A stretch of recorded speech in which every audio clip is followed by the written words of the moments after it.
Avatar Meyer బాబాకి జై. క్షమించాలి, కంక్లూడింగ్ రిమార్క్స్ నేను రికార్డ్ అయిన తర్వాత అబ్జర్వ్ చేస్తే అవి రికార్డ్ అవ్వలేదు. కాబట్టి ఒకసారి నేను మళ్ళీ ఆ లాస్ట్ సెంటెన్సెస్ ఒక్క నిమిషం పాటు చెప్పాలని అనుకుంటున్నాను. క్షమించండి. ఇన్ ఎటర్నిటీ అని మనం చదువుకుంటున్నాం, వింటున్నాం, విశ్లేషించుకుంటాం. In eternity all is here and now. కాబట్టి ఈ అనంతత్వం అనేది అనే స్థితిలో కాలంతో సంబంధం లేదు, అది ఎక్కడో దూరంగా లేదు, ఎప్పుడో అనే కాలంతో సంబంధం కూడా లేదు. అది హియర్ అండ్ నౌ, ఇక్కడ ఇప్పుడే అనంతత్వాన్ని మీరు అనుభూతి చెందగలరు. You are simply to become that which you are. ఆ అనంత తత్వాన్ని మీరు ఎప్పుడైతే గ్రహించగలిగారో అప్పుడు మీకు ఒకటే అర్థమవుతుంది, నేనెవరి అనే ప్రశ్న, ఆ ప్రశ్నకి జవాబు నేనే భగవంతుణ్ణి అని. నేను ఏది యథార్థంగా అయానో అది నేను అర్థం చేసుకోవడానికి కోసం అవకాశం చిక్కుతుంది. సో బాబా ఏం చెప్పారు ఫైనల్గా? You are God, the infinite existence. ఇంతవరకు మనం ద్వైతం ఆలోచనలతో ఉన్నాం, భగవంతుని దర్శిస్తున్నాం, భగవంతుడి తాలూకా తత్వాన్ని అర్థం చేసుకుంటున్నాం, భగవంతుడితో మనం భగవంతుడిని ప్రేమిస్తున్నాం, భగవంతుడి కోసం ఎదురు చూస్తున్నాం. కానీ భగవంతుడు అనేవాడు ఎక్కడో నా ఎదురుగా ఉన్నాడు, నేను వేరు, భగవంతుడు వేరు, నేను ఇంకా నా ప్రయాణం భగవంతుడిలో ఐక్యమవ్వాలని ఒక ద్వైత భావంతో ఉన్నావు. కానీ ఈ విశాల దృక్పథంతో, ఈ ఎటర్నిటీ, ఈ అనంతత్వంలో నేను కూడా ఒక భాగాన్ని, నేను అనేది లేదు, నేను అందులో ఉన్నాను, పూర్ణస్థితిలో నేను కూడా ఉన్నాను అని నువ్వు భావం నీకు ఆలోచన కలిగిస్తుంది. కాబట్టి నువ్వెవరో కాదు, you are God, the infinite existence. కాబట్టి ఇంతవరకు నువ్వు నీలో ఉండే చిన్నపాటి సందేహంతో, అజ్ఞానంతో, ఇంకా నేను వేరు అనుకొని నువ్వు భగవంతుడి కోసం నేను ప్రయత్నం చెయ్యాలి, భగవంతుల్లో ఇంకా చేరాలి అని అనుకుంటున్నావో, చేరడానికి టైం లేదు, చేరడానికి అదంతా దూరం కూడా కాదు. ఆ భావం నీకు ఎప్పుడొచ్చిందో నువ్వు భగవంతుల్లో ఒక భాగం అయిపోయినట్టుగానే ఆ ఆలోచనతో నువ్వు నిత్యానందంగా ఈ కాలాన్ని గడుపుతూ ఉండాలి. కాబట్టి ఆ ఆలోచన ఎప్పుడైతే నీ హృదయంలో వస్తుందో అప్పుడు నీకు అసలు క్వశ్చనింగ్ మైండ్, ఈ ప్రశ్నించే మనస్సే ఉండదు. ప్రశ్నించడానికి ఏదైనా పదార్థం తెలుసుకోవడానికి ఉంటే కదా అప్పుడు నువ్వు ప్రశ్నిస్తావు. అసలు ప్రశ్నించడానికి ఏమీ లేదు, ఉన్నది ఒకటే, భగవత్ తత్వం ఒకటే. God alone is, God alone in existence. భగవంతుడు మాత్రమే ఉన్నాడు, భగవంతుడు ఒక్కడే కాదు, భగవంతుడు మాత్రం ఒక్కడే అనగానే మళ్ళీ రెండోవాడు ఎవడో ఉండదు, భగవంతుడు మాత్రమే ఉన్నాడని ఆ సత్యాన్ని, పరమ సత్యాన్ని నువ్వు ఎప్పుడైతే గ్రహించావో, that itself is infinite existence. You are that itself, నువ్వే అది అవుతావు. You are God, your self is God. So the infinite, that is only the infinite existence, అది ఒక్కటి మాత్రమే అనంతమైనటువంటి ఉనికి గలది అనే భావనతో ఉన్నట్టయితే నీకు ఇంక ప్రశ్నించే ఆలోచనే రాదు. నీ కంప్లీట్గా ఎప్పుడు చీకటి ఉందండి, చీకటి ఎలా పోద్ది? చీకటి నల్లగా ఉంటుంది, డార్క్ నల్లగా ఉంటుంది, కనిపించదు అని ఎన్నో దానికి విశ్లేషణలు ఇవ్వచ్చు. ఒక్క అగ్గిపుల్లతో వెలిగించావనుకో వెంటనే చీకటి, ఇంతటి చీకటి, గదంతా చీకటి, కళ్ళు పొడుచుకున్నా సరే కనిపించినట్టు చీకటి కూడా ఎలా మాయిపోద్దో, ఆ అజ్ఞానం అనేటటువంటిది జ్ఞానం అనే తత్వంతో మేల్కొల్పినట్టయితే అప్పుడు నీ నిజతత్వం అయినటువంటి భగవంతుడి తాలూకా తత్వాన్ని అర్థం చేసుకొని I'm also a part in God existence, నేను వేరే కాదు, I'm not separate, I'm also God, అహం బ్రహ్మస్మి. ఆ స్థితిని పొందాలని చెప్పి, అది నీ ఉన్నత స్థితి అని, అది దానికి నీకు సర్వ హక్కులు ఉన్నాయని, అది ఒక్కటే మాత్రమే యథార్థమైందని, ఇంతవరకు నువ్వు ఆలోచనలన్నీ కల్పితమైనవని, మోహజనితమైనవని, మాయాజనితమైనటువంటివని అని నువ్వు భ్రాంతిని ఎప్పుడైతే విడనాడుతావో అప్పుడు భగవతత్వాన్ని పూర్తిగా మిళితం చేసుకొని భగవంతుడిలో ఐక్యత అయ్యే యోగ్యత ఆ క్షణంలోనే నీకు లభించింది అని చెప్పి బాబా ఈ ప్రవచనంలో చెప్పారు. కాబట్టి ఇది మహా అద్భుతమైనటువంటి ప్రవచనం. గత 4-5 వారాల నుండి మనం గడిపినప్పటికీ ఇది చాలా తెలుసుకోవాల్సినటువంటి ప్రవచనం కాబట్టి చాలా ఆనందంగా ఉంది. ఇంతటి మహత్ కార్యాన్ని, భగవంతుడి తాలూకా లక్ష్యాన్ని మనం చేరు అవ్వడానికి కోసం బాగా ఈ 4-5 వారాలు ప్రయత్నించమని భావంతో మన అనంతానందాన్ని అనుభవిద్దాం. అవతార్ మెహర్ బాబాకి జై. ఇది కొద్దిగా లాస్ట్ని టెక్నికల్గా ఎందుకో ఆగిపోయింది అది. కాబట్టి ఈ వారం ఈ 2 ఎపిసోడ్స్ కూడా ప్రసారం చేయాలని కోరుతున్నాను. జై అవతార్ మెహర్ బాబాకి జై. మెహర్ ప్రేమిక లోకానందరికీ నా హృదయపూర్వక జై బాబా. మనం గత కొన్ని వారాల నుండి బాబా చెప్పినటువంటి ప్రవచనం ది క్వశ్చనింగ్ మైండ్ అనే విషయాన్ని ది ఎవ్రీథింగ్ అండ్ నథింగ్ అనే పుస్తకంలో పొందుపరిచినటువంటి ఈ ప్రవచనాన్ని కొంచెం విస్తృతంగా 4-5 వారాల నుండి మనం పరిశీలిస్తున్నాం. ఇంకా కొద్దిపాటి ఒక పేజీ మాత్రం ఉంది. అది కూడా మనం వాక్యం చదువుకుంటూ ఈ వారంలోనే పూర్తి చేయాలని ప్రయత్నిద్దామండి. గత వారంలో కొద్దిగా మనం మననం చేసుకోవాలనుకుంటే బాబా చెప్పిన విషయం ఒకసారి తన మాటల్లోనే చదువుకుంటూ గుర్తు చేసుకుని తర్వాత మిగిలిన భాగానికి మనం వెళ్దాం. బాబా ఇలా చెప్తున్నారు, truth is beyond the reach of mind. ఇదంతా తెలుసుకోవాల్సిన మన తాపత్రయం అంతా ఏంటంటే, అదృష్టవశాత్తు బాబా తన చలువుతో, ఆయన అంగీకారంతో, ఆయన తన వద్దకు పిలుచుకోబట్టి మనందరం ఆయన చెంతన ఉండి బాబా తాలూకా అవతార కార్యక్రమంలో పాలు పంచుకుంటున్నాం.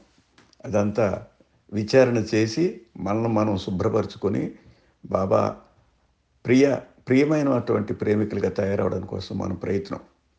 ఇందులో ఎన్నో అడ్డంకులు వస్తూ ఉంటాయి. అట్లాంటి అడ్డంకుల్లోనే ఒకటి క్వశ్చనింగ్ మైండ్ అని మనం తెలుసుకున్నాం. ప్రశ్నించే తత్వం. ఆ ప్రశ్నించే తత్వం మన ఆధ్యాత్మిక ప్రయాణానికి ఎంతో మనకి దూరం చేయబోతుంది. కాబట్టి ప్రశ్నించే తత్వం అనేది మన దగ్గర ఉండకూడదని, ప్రశ్నించే మనస్సు విడనాడాలని, ఆ విడనాడాలంటే మనస్సును పూర్తిగా నాశనం చేయాలని, గురువు ఎడల, అవతారుని ఎడల అకుంఠితమైనటువంటి నమ్మకం, విశ్వాసం, ప్రేమతో మనం మెలగాలని ఇంతవరకు మనం తెలుసుకున్నాం. అయితే ఇప్పుడు బాబా ఏం చెప్తున్నారంటే, truth is beyond the reach of mind అని మరోసారి వార్నింగ్ ఇస్తున్నారు. యథార్థ స్థితి ఏదుందో నువ్వు నీ విద్వత్తుతో కానీ, నీ విచక్షణ జ్ఞానంతో కానీ, నీ తాలూకా పాండిత్యంతో కానీ తెలుసుకోవాలని, దాన్ని ఏదో పూర్తిగా విచారణ చేసి, విశ్లేషణ చేసి, మరి దానికోసం అసలైన తత్వం ఏదో దొరుకుతుందని ఆశించడం చాలా తప్పు.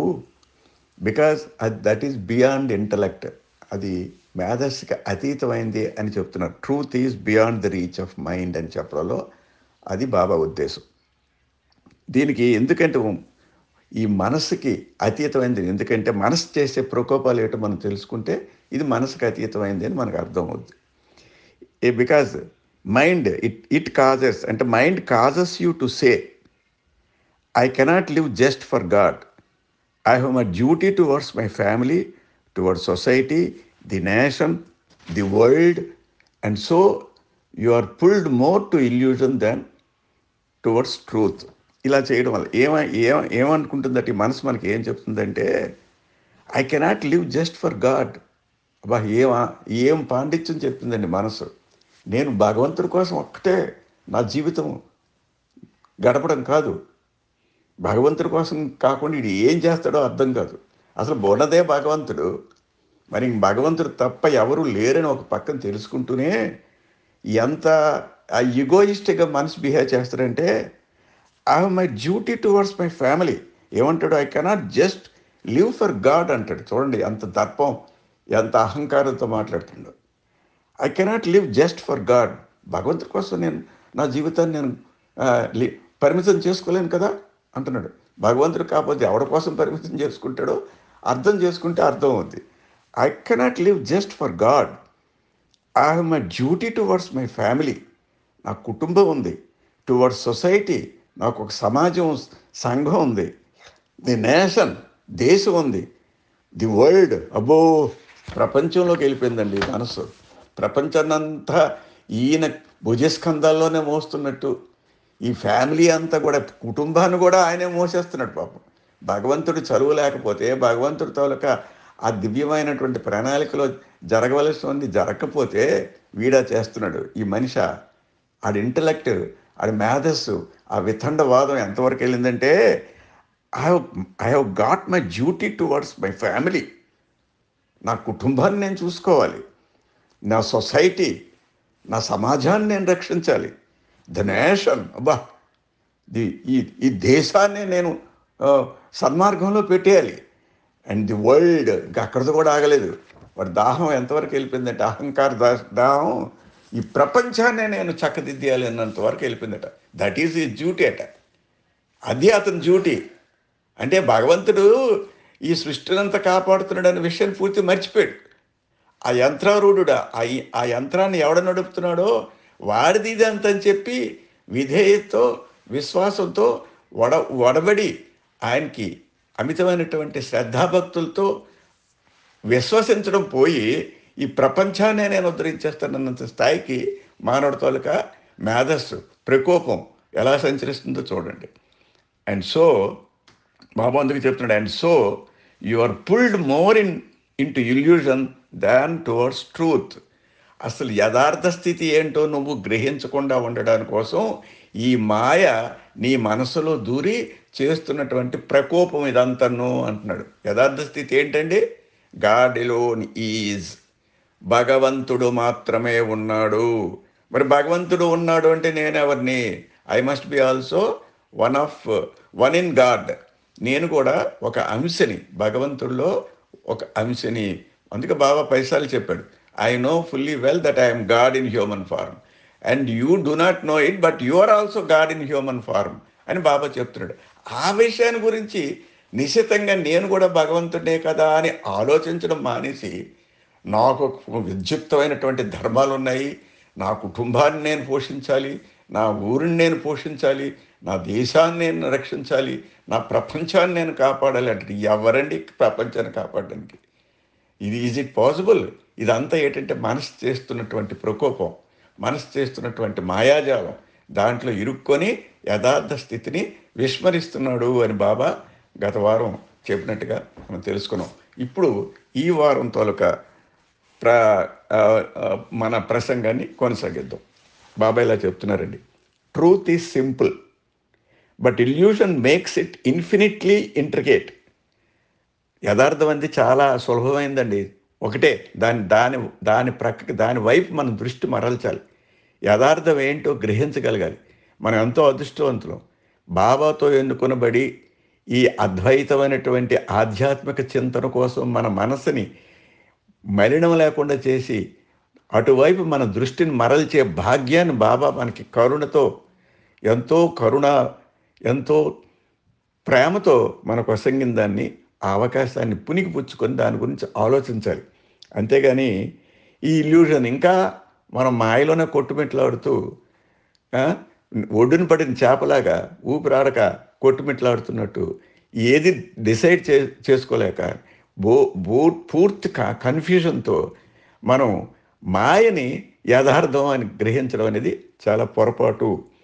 ట్రూత్ ఈజ్ సింపుల్ అంటున్నారు. ఎందుకంటే సింపుల్, అదే పెద్ద కష్టమైంది కాదు, అదే రాకెట్ సైన్స్ కాదు. ఓన్లీ థింగ్ ఈజ్ నీ మనసుని నాశనం చేసుకుని, మనసు చేసే ప్రకోపాలకు లొంగకుండా యథార్థ స్థితిని ఎరుకుపరిచినటువంటి బాబా ఎడల నీ పూర్తి విశ్వాసంతో అటువైపు నీ దృష్టి మరల్చడం ఒక్కటే ముఖ్యమైన కారణం. లేకపోతే illusion makes it's infinitely intricate, అనంతమైనటువంటి అతి మనకి చాలా వికటమైనటువంటి చేష్టలతో కన్ఫ్యూజన్, ఆందోళన, ఏది తేల్చుకోలేని స్థితికి ఈ మాయ తీసుకెళ్ళి ఆ మాయా సముద్రంలో పడేసి మనల్ని అలజడికి కారణమై, ఘర్షణకి కారణమై, పూర్తిమైన స్వేచ్ఛ లేకుండా జీవితం అంతా ఆందోళనకరంగా తయారవడం కోసం అది చేస్తున్నటువంటి నాటకం అని గుర్తించవలసిన అవసరం మాత్రమే.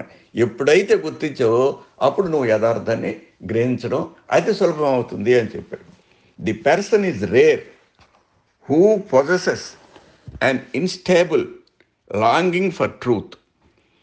కాబట్టి ఎవరైతే, ఏ మనుషులైతే insatiable longing for truth, without any disturbance, ఏమనేటువంటి సందేహం లేకుండా భగవస్థితి యందు మనస్సును లగ్నం చేసుకొని ఆ మార్గంలో జ్ఞానసిద్ధిని పొందడానికి కోసం విశ్వాసంతో ప్రయాణం చేస్తారో, అవతారుని ఎడల భగవంతుని ఎడల ప్రేమ, ఆ లాంగింగ్ అంటే ఎదురుచూపులతో, తదేక జ్ఞానంతో, తదేక దృష్టితో ఎవరైతే ప్రయత్నిస్తారో వాళ్ళకి ఈ యథార్థ స్థితి తెలుసుకోవడం అనేది చాలా సులువు.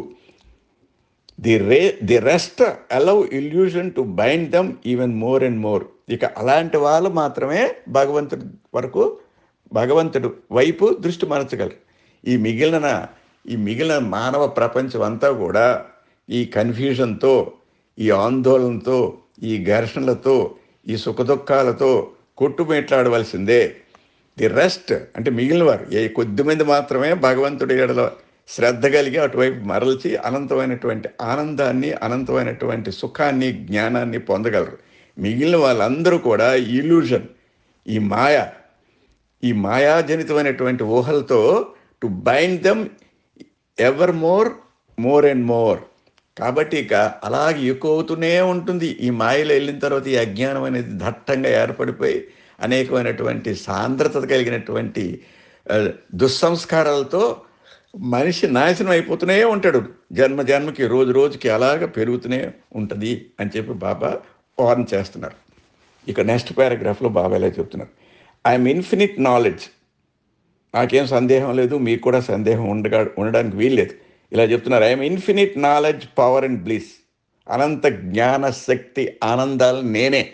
అనంతమైనటువంటి జ్ఞానం, అనంతమైనటువంటి శక్తి, అనంతమైన ఆనందం ఏంటండి? అవన్నీ దైవీ లక్షణాలు, భగవంతుడి తాలూకా లక్షణాలు ఇవి. కాబట్టి I'm infinite knowledge, power and bliss అని ఆయనకుండే దివ్యాధికారం చెప్తున్నాను. నేను ఆ త్రిగుణాలకి అంటే శక్తి ఆనంద జ్ఞానాలు, ఈ మూడింటికి నేను అధికారిని. ఐఎమ్ ఇన్ఫినిట్ నాలెడ్జ్, నేనే. I'm infinite knowledge, power and bliss. I can make anyone to realise if I choose to do so. ఆయనకి అంతర్శక్తి ఉంది. నేనుగాను అనుకున్నట్టయితే, నా దయ ఎవరి మీదైతే ప్రసారించబడుతుందో, నేను ఎవరినైతే ప్రేమిస్తానో, మీరు అర్హులవని అవ్వకపోని ఒక్క క్షణంలో మిమ్మల్ని నా అంత స్థితికి నేను తీసుకెళ్ళగలను. I can make anyone realise God. God అంటే ఏంటి? Is the only in existence. కాబట్టి భగవంతుడే ఉన్నాడు. కాబట్టి భగవత్ తత్వాన్ని అనుభూతి పొంది అవగతం చేసుకోవడానికి కావలసినటువంటి జ్ఞానాన్ని నేను ఒక్క క్షణంలో చేయగలను అంటున్నాడు. If I choose to do so, నేనుగాని ఎన్నుకోగలిగినట్టయితే నేను మిమ్మల్ని ఆ స్థితికి తీసుకువెళ్ళాలి అని అనుకుంటే ఒక క్షణంలో మిమ్మల్ని అందరినీ కూడా ఆ స్థితికి నేను తీసుకెళ్ళగలను అని చెప్పి ఘంటాపదంగా చెప్తున్నారు అన్నమాట. You may ask why not make me realise God now. So ఇలా అన్నాను కాబట్టి మీరు వెంటనే పరిగెత్తుకుంటున్న దగ్గరికి వచ్చి నన్ను ప్రశ్నిస్తారు. ఎందుకంటే ప్రశ్నించే స్వభావం మీది కాబట్టి, ప్రశ్నించడం మీ తాలూకు లక్ష్యం కాబట్టి, ఎక్కడ కూడా ఏమాత్రం కూడా ఆనందం, పూర్తి సంతృప్తి కలగదు కాబట్టి ప్రతిదీ తర్కంతో, ప్రతిదీ వాదనలతోనే మీరు డిసైడ్ చేస్తారు. వాదనతోనే మీరు చేరాలని అనుకుంటారు. కాబట్టి యు మే ఆస్క్, మీరు నన్ను అడగొచ్చు. నేను ఎందుకన్నాను? ఏ క్షణంలో అయినా ఎవరినైనా ఏ స్థితిలో ఉన్నా నేను నా స్థితికి నేను తేగలను అని నేను చెప్తుంటే మీరు పరిగెత్తుకుంటున్న దగ్గరకు వచ్చి ఏమనగలరు? Why not make me realise God now Baba. నన్ను ఇప్పుడే వెంటనే ఎందుకు భగవంతుడి అనుభూతిని పొందేటటువంటి స్థితికి నన్ను ఎందుకు చేర్చవు అని మీరు అడగొచ్చు. But why should it be you? అయితే నేను మిమ్మల్ని మాత్రం ఎందుకు చేయాలి? మీకు ఆ స్థితి ఎందుకు ఇవ్వాలి? మీరు అడుగుతున్నారు పరిగెత్తుకుంటూ వచ్చి. నేను చేయగలనని నా స్థితిని నేను చెబితే అయితే నన్ను చేసి అని చెప్పి అడగడానికి వస్తున్నారు. ఎందుకు చేయాలి మిమ్మల్ని? Why not the person next to you? నువ్వు నన్నే చేయమంటున్నావు. నీ పక్కడు నువ్వు ఎప్పుడైనా అడిగావా? బాబా ఈయనతో పాటు నాకేమో కుటుంబ బాధ్యత ఉంది, మరి సొసైటీ బాధ్యత ఉంది, దేశ బాధ్యత ఉంది, ప్రపంచ బాధ్యత ఉంది అంటున్నావు. ఈ ప్రపంచాన్ని అంతని కూడా నువ్వు మోక్షం, ఆ ముక్తి, గాడ్, భగవంతుడితో అనుభూతిని కలిగించమని నువ్వు ఎందుకు అడగు? నీ పక్కడిని ఎందుకు అడగు? But why should it be you? నువ్వే ఎందుకు అవ్వాలి? Why not the person next to you? నీ పక్కనున్న నీ నీ పొరుగోడిని ఎందుకు ఆ స్థితిలో చేర్చమని అడగడం లేదు? The man in the street, road మీద వెళ్ళిపోతున్నాడు పాపం, ఎంతో ఆ కష్టాలు అనుభవిస్తున్నాడు, తినడానికి తిండి లేక అలో లక్ష్మణ అని అరుస్తున్నాడు. వాడికి కూడా రియలైజేషన్ ఎందుకు ఇవ్వకూడదని అడగడం లేదే? నీకు ఎన్నో బాధ్యతలు ఉన్నాయి కదా ఈ సొసైటీ మీద. Why not that bird on the tree? ఒక పక్షి కుయ్యం కుయ్యం అంటుంది, దానికి ఏమి ఆహారం దొరకో ఏమిటో సంతృప్తి లేక.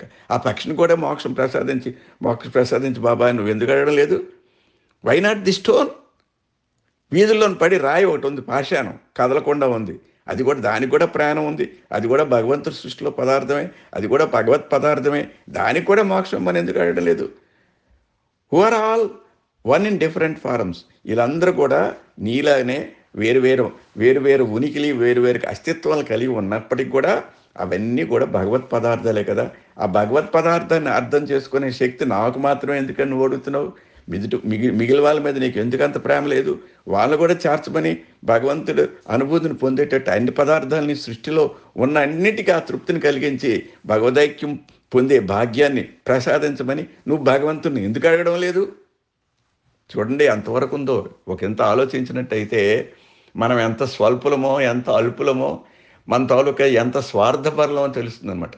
నువ్వు భగవంతుడు అని చెప్తున్నావు, నేను భగవంతుని, నేను ఆ అనుభూతిని నేను ఒక్క నిమిషంలో కలిగించగలను అనగానే పరిగెత్తుకుంటూ వచ్చి నాకు చేసి అని చెప్తున్నావే కానీ, ఈ యావత్ ప్రపంచం నీ సృష్టే కదా బాబా, మమ్మల్ని ఎందుకు ఇలా విసిగిస్తున్నావు? అందరికీ కూడా భగవత్ పదార్థాన్ని అవగతమయ్యేటట్టు చేసి మోక్షాన్ని ఎందుకు ప్రసాదించమని విశాల దృక్పథంతో మీరు అడుగుతున్నారా?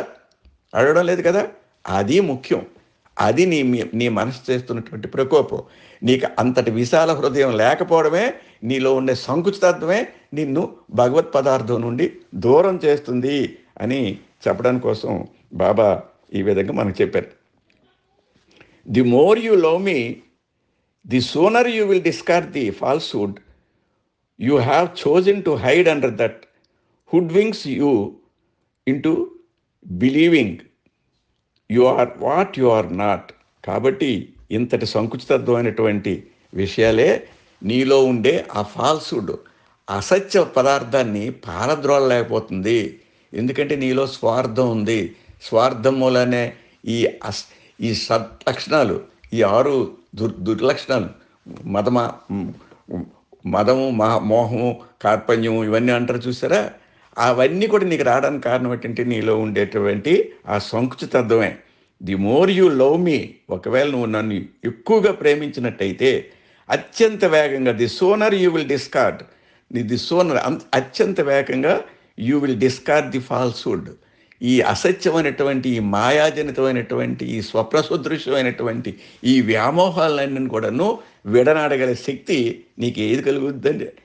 నన్ను భగవంతుని ప్రేమించడమే. The more you love me, the sooner you will discard the falsehood you have chosen to hide under the hoodwink you to believe you are what you are not. నువ్వు ఏదైతే నిజంగా యథార్థంగా అయ్యున్నావో, ఏంటి నువ్వు యథార్థంగా అవ్వడం? భగవంతుడివే. You are also God in human form. భగవత్ పదార్థమే, భగవంతుడిలో ఉండేటటువంటి ఆత్మ, ఆ పరమాత్మలో ఉన్న భాగమే నువ్వు ప్రత్యేకాత్మ అని నువ్వు భావిస్తున్నావు. ఈ ప్రత్యేకమైనటువంటి ఆత్మ కాదు, ఆ పరమాత్మలో భాగమని నువ్వు గ్రహించినట్టయితే ఈ విద్వేషాలు, ఈ అసత్యపు ఆలోచనలు నీ దగ్గర ఉండవు. అవే నిన్ను దూరం చేస్తావు. నువ్వు ఏదో యథార్థంగా నువ్వు ఏదో అది కానట్టుగా ఈ మాయామోహితమైనటువంటి లౌకిక జగత్తులో నీ తాలూకా ఆ అజ్ఞానమే ఆ స్థితికి తీసుకెళ్ళడం జరుగుతుంది. I'm in all and love all equally. నేను అన్నింటిలో ఉన్నాను, అన్నింటినీ ఒకే విధంగా నేను ప్రేమిస్తున్నాను. నా ప్రేమ లేకపోతే చెట్టు ఆడదు, నా ప్రేమ లేకపోతే రాయి అక్కడ ఉండదు, కొండ మీద నుండి మన నెత్తి మీద పడి ఉండేది. నా ప్రేమ లేకపోతే గాలి ఆడదు, గాలి ఆడకపోతే కిరకర కొట్టుకొని నువ్వు చచ్చుండేవాడు. గాలి లేకపోతే ఈ సూర్యుడే లేడు, సూర్యుడు లేకపోతే మనకి వేడినే లేదు. ఈ ఫల సంపద అంతా సూర్యుడి మూలన వస్తుంది. చలనమైన చంద్రుడే లేడు. ఇలా ఆలోచించుకుంటూ పోతే భగవంతుడు తప్పించి ఏమీ లేదు అనడానికి కారణం ఏంటంటే ప్రతిదీ భగవంతుడే కాబట్టి ఏదీ లేదు అనేది మనకి జరగలేదు. I mean all and love all equally. అన్నింటినీ నేను ఒకేలాగా నేను ప్రేమిస్తాను. Your love for me will wear through your falseness and make you realise the self that you are truly ఆర్. కాబట్టి నా ఎడల నీకు ఎంతటి ఎక్కువ ప్రేమ ఉన్నట్టయితే నీ దృష్టి అంతా ఈ విధంగా ఆలోచన వరకు మరలి ప్రతి పదార్థం నందు, ప్రతి వ్యక్తి నందు, ప్రతి జీవినందు, అది ప్రాణం ఉన్నా ప్రాణం లేకపోయినా, ప్రాణం లేకపోయిందే లేదు మనకు కనిపించదు, కానీ ప్రాణం అన్ని సకల జీవుల యందు, సకల వస్తువులందు నేను ఉన్నాననే యథార్థం ఎప్పుడైతే నీ నీ దృష్టి విశాలం చేసుకుంటావో అప్పుడు గ్రహించగలవు. అప్పుడు మాత్రమే through your love for me will wear through your falseness and make you realise the self that you are truly ఆర్. కాబట్టి నీ తాలూకా ఆత్మే భగవత్ పదార్థం, భగవత్ స్థితి అని నువ్వు అప్పుడు మాత్రమే భావించగలవు అని చెప్తున్నారు. Your love for me will wear through your falseness. ఈ ఫాల్స్నెస్, ఈ యథార్థ స్థితిని తోసేసి దాన్ని నిర్మూలించి అసలైన పదార్థాన్ని నువ్వు ధరించేటట్టుగా, అసలైన భగవతత్వాన్ని అవగతం చేసుకున్నట్టుగా నువ్వు రియలైజ్ అవ్వగలవు. అండ్ మేక్ యూ రియలైజ్, అది అలా అంతటి ప్రేమ, అంతటి ఎదురుచూపు, భగవంతుడి ఎడల అంతటి విశ్వాసం ఉండడం వల్ల నీలో ఉండే అజ్ఞానం అంతా పొరలుగా తగ్గిపోయి make you realise the self, అంటే నీ తాలూకా ఆత్మదర్శనం చేసుకోవడానికి that you are truly are. అది నేను నిజమైన స్థితి, అది స్థితి, నా యథార్థ స్థితి అది. నేను ఇప్పటి వరకు నా శరీరాన్ని, నా నామాన్ని, నా ప్రదేశాన్ని, నా భాషని, నా మతాన్ని అని నా నా నా నా అనుకుంటున్నావో ఆ నా అంతా ఎగిరిపోయి ఇదంతా నేనే అనే, అంటే భగవంతుడు తప్ప ఏది లేదు, నీ తాలూకు నిజస్థితిని తెలుసుకోవడానికి కోసం, అంతటి విశాల దృక్పథాన్ని ఏర్పరచుకోవడానికి కోసం నువ్వు భగవంతుని ఎంతగా ప్రేమిస్తే నీకు అంతటి జ్ఞానాన్ని నీకు లభింపబడుతుంది అని చెప్పి బాబా ఇక్కడ చెప్పాడు. ఇంకా నెక్స్ట్ పారాగ్రాఫ్ అండి, ఒక్క నిమిషం ఎక్కువైనా సరే ఇవాళ కంప్లీట్ చేసేద్దామండి. ఒక 2 పారాగ్రాఫ్లు ఉన్నాయి. Mere intellectual understanding does not bring God nearer to you. అదే నీకేదో మేధస్సు ఉంది, నేను బ్రహ్మాండమైన వేదాలు చదివాను, వేదాలు వల్లించాను, అనర్గళంగా పఠించగలను, భగవద్గీతలో ఉండే సారమంతా నాకు తెలుసు, 700 శ్లోకాలని మిరగేసి కూడా నేను చెప్పగలను అని అనుకుంటావేమో. The intellectual understanding does not bring you God nearer to you. ఈ మేధస్సు అంతా ఎంత మేధస్సు ఉన్నా అది మేధస్సే తప్పించి, వాచా వేదాంతాన్ని ప్రబోధించగలిగి తప్పించి, నిజమైన అండర్స్టాండింగ్, నిజమైన అవగతం చేసుకొని ఆత్మదర్శనాని కోసం, భగవంతుణ్ణి ప్రేమించడానికి కోసం, భగవంతుణ్ణి చేరువవడానికి కోసం ఏమాత్రం ఉపయోగపడదు.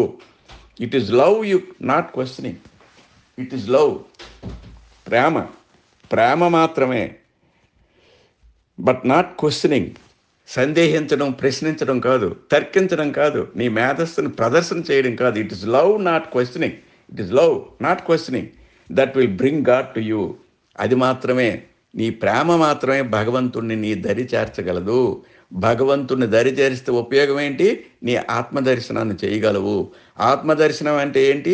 ఈ యావత్ ప్రపంచంలో నేనే ఉన్నాను, నేను తప్పించి ఏమీ లేదు, అసలు నేనెవరు? ఈ శరీరం కాదు, నేను భగవంతుణ్ణే, ఆ ప్రత్యేగాత్మ అని నేను ఇంతవరకు నా నామానికి, నా రూపానికి ప్రాధాన్యత ఇస్తున్నానో అది కూడా భగవత్తత్వమే. నా ప్రత్యేకమైన ఆత్మ అంటూ ఏమి లేదు, పరమాత్మే నా ఆత్మ. నేను ఇంతవరకు తప్పుగా నా ప్రత్యేగాత్మ, నేను ప్రత్యేకంగా నా ఆలోచనలు, నా మనస్సు, నా అంటున్నానే, నేను అసలు నా అనేది లేదు, అంతా ఆ తత్వమే, అనంతతత్వమే అని గ్రహించగలవు అనమాట. But strive to become a slave of the perfect master. అయితే ఎలా వస్తుందా ఇదంటే, to strive to become a slave of the perfect master. నీ సద్గురువు, నీ అవతారుడు ఎవరైతే నీ అదృష్టపూర్వకంగా నీకు దర్శనమిచ్చి నీలో మేల్కొల్పుకోవడం కోసం, ప్రేమతత్వాన్ని నీ హృదయంలో నెలకొల్పడానికి కోసం ప్రయత్నించడం మూలాన్ని నువ్వు ఈ స్థితికి ఆలోచన శక్తిని పెంపొందించుకున్నావో, అక్కడితో ఆగకుండా ఆ విశాల దృక్పథాన్ని ఇంకా ఎన్లార్జ్ చేస్తూ, ఇంకా పెద్ద చేసుకుంటూ భగవత్ స్వరూపుని నేనే తత్వాన్ని తెలుసుకోవడం చాలా ముఖ్యం. అది ఎలా వస్తుంది? Only to become a slave of the perfect master. అక్కడ మనకి బాబా తన శరీరాన్ని చాలించినప్పుడు ఆ ఫీజ్ చెప్పిన మూడు సూక్తులు ఆయన మంచం దగ్గర పెట్టడంలో ఉద్దేశం ఇదేనండి. One should become a slave to the perfect master. సద్గురువు, అవతార పురుషుడు ఎవరైతే నీకెంతటి జ్ఞానాన్ని ప్రబోధించాడో, ఎవరైతే నీలో మేల్కొల్పుని కలిగించాడో, ఆ మహా వ్యక్తికి, ఆ పదార్థానికి, ఆ స్థితికి నువ్వు సర్వసమర్పణ అవ్వవలసిందే. You must become like a slave. అందుకన్నారు befitting and fortunate slave follow every command of the master without questioning why and what అని. అది మనకు మూడు ద్విపదలు మనం ఎప్పుడు 10 సార్లు చెప్పుకుంటూ ఉంటాం. ఏంటవి? హఫీజ్ సూక్తులు. ఆ హఫీజ్ సూక్తులు ఇక్కడ మననం చేసుకోవడం కోసం మరొకసారి బాబా ఈ విషయాన్ని ప్రస్తావించారు. You must become a slave of the perfect master. There is no other go. ఇంకొక నీకు మార్గం లేదు. నీకు లభించినటువంటి అంతటి అవకాశాన్ని సఫలీకృతం చేసుకొని ఆ పరమసోపానాన్ని అలంకరించడానికి ఒక అర్హత సంపాదించి భగవంతుడిలో మిళితమైపోవాలి. You must become one with God. అది స్థితికి రావాలనుకుంటే only alternative is to become slave to the perfect master. అది బాబా అసలు చెప్పేశారు అక్కడ. ఇక లాస్ట్ పారాగ్రాఫ్ చిన్న కన్క్లూషన్. ఇదేం లేదు, ఇలా చదివిస్తే మీకు అర్థమైపోద్ది. When your life presents an honest and sincere picture of your mind and heart, just an embrace from a perfect master is enough to quicken the spirit. నువ్వు ఎప్పుడైతే అంతటి విశాల దృక్పథంతో విశాలమైనటువంటి ఆలోచనలతో నీ తత్వాన్ని ఎప్పుడైతే నువ్వు అర్థం చేసుకొని ఆనందాన్ని అనుభవిస్తున్నావో, ఆ స్థితిలో ఎప్పుడైతే నువ్వు నీ పెర్ఫెక్ట్ మాస్టర్కి, నీ అవతార పురుషుడికి నేను ఒక బానిసను మాత్రమే, అదృష్టవంతుడనైన అర్హత కలిగినటువంటి బానిసను మాత్రమే అని నువ్వు ఎప్పుడైతే నిజంగా నీలో ఉండే ఆ అంతరాత్మ ప్రబోధించిందో, ఆ క్షణంలో ఆ సత్పురుషుడు, ఆ సద్గురువు ఒక్క ఆలింగనంతో నీ కంప్లీట్గా ఈ వ్యామోహాలన్నీ పటపంచలైపోతాయి అనమాట. When your life presents an honest and sincere picture of your mind, when your life నీ జీవితం ఎప్పుడైతే అంతటి honest and sincere picture of mind, నీ మనసు ఆ స్థితికి వెళ్ళాలి. మనసు చెడ్డది కాదు, మనసులో ఉండే ఆలోచనలు చెడ్డ కాబట్టి ఆ ఆలోచనలను తీసిన తర్వాత నీ మనసే అంతటి దివ్యమైనటువంటి జీవితాన్ని నీకు ప్రసాదిస్తుంది. అప్పుడు పవిత్రమైన ఆ హార్ట్, పవిత్రమైనటువంటి హృదయం నీలో ఆ మార్పు వస్తుంది. ఆ స్థితిలో just an embrace from a perfect master is enough to quicken the spirit. ఇక అప్పుడు ఆ సద్గురువు తాలూకా సాంగత్యం అలాంటి స్థితిలో లభించి ఆయన ఆలింగనం నీకు ఎప్పుడైతే ప్రసాదింపబడుతుందో, అనుగ్రహింపబడుతుందో, అప్పుడు నీ జీవితంలో ఆ స్పిరిట్, ఆ ఏకత్వం, అద్వైతత్వం నీకు అగోచరమైనట్టు ఇంతవరకు అగోచరమైనటువంటి ఆ ఏకత్వం లభిస్తుందో, అప్పుడు నీ జీవిత సాఫల్యం, భగవదైక్యత నీకు లభించినట్టే. When the ancient one embrace you, I awaken something within you which gradually grows. ఎప్పుడైతే ఆ సనాతనుడి తాలూకా ఆలింగనం నీకు లభిస్తుందో, సనాతనుడు ఎవడు? అవతార పురుషుడు, పెర్ఫెక్ట్ మాస్టర్. వాళ్ళందరూ సనాతన అంశను పుచ్చుకున్న వాళ్ళే. వాళ్ళు భౌతికంగా ఒక రూపం ధరించి, ఒక నామం ధరించి నీ మధ్యన ఉన్నప్పుడు కూడా వాళ్ళ అంతరాత్మ మాత్రం భగవంతుడిలో మిళితమైంది. అట్లాంటి అంతరాత్మ కలిగినటువంటి ఆ వ్యక్తి తాలూకా ఆలింగనం నీకు లభించినట్టయితే it awaken something within you which gradually grows. అలా పెరుగుతూ నీకు పరమసోపానంలో మిళితం అవడానికి కోసం నీకు అర్హత కలిగిస్తూ ఉంటుంది అన్నమాట. It is the seed of love that I have sown. కాబట్టి అట్లాంటి విత్తనాన్ని మీ హృదయంలో నేను నాటడం జరిగింది. ఎట్లాంటిది? అంతటి ఉత్కృష్టమైనటువంటి ఏకాగ్రత కలిగినటువంటి అనంతతత్వాన్ని అర్థమయ్యేటటువంటి అవగాహతమైనటువంటి సౌకర్యమైనటువంటి విత్తనాన్ని నీ హృదయంలో నేను నాటడం జరిగింది. It is the seed of love that I have shown. There is long period and great distance between the breaking open and seed in the flowering. అందుకని ఈ విత్తనాన్ని వృద్ధి చేసుకొని వృక్షమై ఫలించి పుష్పించి ఫలించడానికి కోసం ఆ విత్తనం పగిలి అందులో నుండి ఇంతటి మొక్క, ఇంతటి పెద్ద వృక్షం రావడానికి కోసం కొంత టైం పడుతుంది. ఎందుకంటే ఒక్క ఉదుటినే మనం పుట్టిన వెంటనే గుడ్డు పిల్లవలేదు, విత్తనం చెట్టు అవ్వలేదు, కాబట్టి పడుతుంది. కానీ ఇంకోటి ఆలోచించుకోమంటున్నాడు ఆయన. Actually the goal is neither far nearer. కాబట్టి నువ్వు చేరవలసినటువంటి ఆ ధ్యేయం ఏదుందో, ఆ పరమ సోపానం స్థానం, అది ఎంతో దూరంలో లేదు, అలాగని ఎంతో దగ్గరలో లేదు. There is no distance to cross nor time to count. ఆ స్థానాన్ని చేరడానికి కోసం ఎంతో దూరం అనుకుంటున్నావేమో, ఎంతో కాలం పడుతుందేమో ఆ స్థానం చేరడానికి అనుకుంటున్నావేమో. In eternity all is here and now అని. అంతే. మనం ఏమనుకుంటున్నాం, ఒక ప్రక్కన చెప్తున్నాడు ఆ విత్తనం పగిలి మొక్కై, ఆ మొక్క పెద్దదై, ఆ పెద్దదై పుష్పించి ఫలించడానికి కోసం ఒక్క ఉదుటున జరగదు, దాని కాలక్రమేణా జరుగుతుంది అంటూ ఈ ఎటర్నల్ ఈ ఎటర్నిటీ, ఈ అనంతత్వం అనేది అది